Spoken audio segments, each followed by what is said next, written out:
बिस्मिल्लाहिर्रहमानिर्रहीम। तुसी देख रहे एलीट न्यूज़ लाइव ते मैं आई दी गल दे नाल जुल्फकार अली सूबा।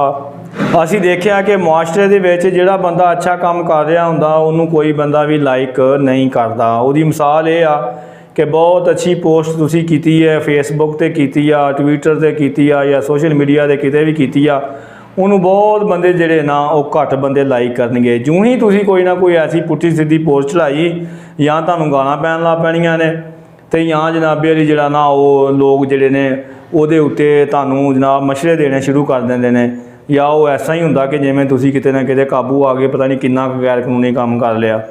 यानी कि साबत ये होया कि बंदा वेंदा तुहानूं सारे ही आ, लेकिन चंगे काम नूं नहीं उन्होंने कोई भी कहना। जिउं ही तुसीं माड़ी जी कोई गलती कर लई तो जनाब नाल ही तुहानूं ठोक देना उन्होंने।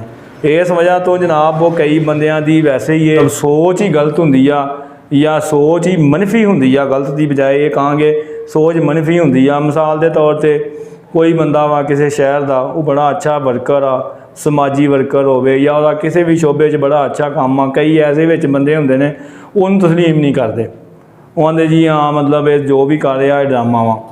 अच्छा जे वो काम करता वा दिखा के तो वो कहिंदे लो जी ये जनाब दूजियां बंदियां नूं बेइज्जत कर रहा, कदी वो कहिंदे ने लो जनाब ये खुद नमाई आ, खुद नमा बंदा वा, ये बड़ा मतलब जो ना खुद नमाई चाहता।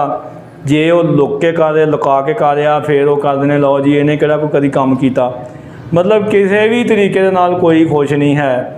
मिसाल के तौर पर इंज ही कई दफ़ा तुसीं मिसाल सुनी होनी है अगे भी, इनू हर बंदा अपने अपने रंग बयान करते हैं कि एक बंदा सीगा उन्हें किसी ने कहा कि यार मैं बड़ा अच्छा काम करना चाहता, मैनू की करना चाहिए जिन्ना मैनू लोग अच्छे कहन।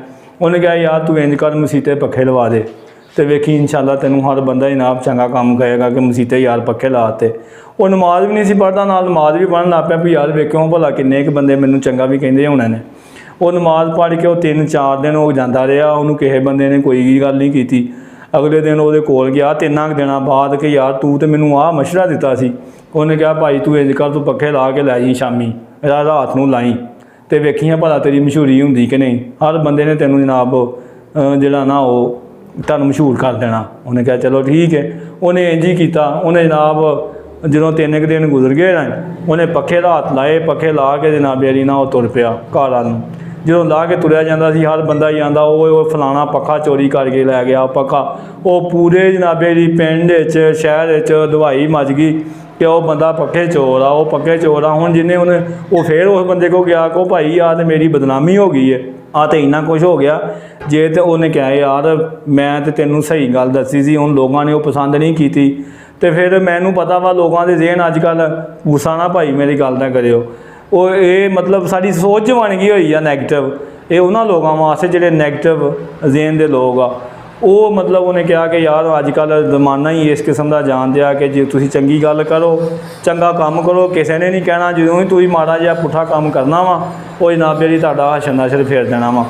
ये गल करने का मकसद ये है कि वो लोग जिहड़े अल्लाह वास्ते दा वैर रखते हैं, बुगद रखते हैं, कीना रखते हैं, वो इन्हां चीज़ों जनाब दिल चों कढ़ के हर बंदे दी नेकी नूं हर बंदे दे अच्छे काम नूं वो ज़हनी तौर पर उन्होंने मनन और उदा जनाब उन्होंने एप्रीशिएट भी करन ताकि वो बंदा जे अगर सही नहीं है तो वाकई ही सही बन जाए।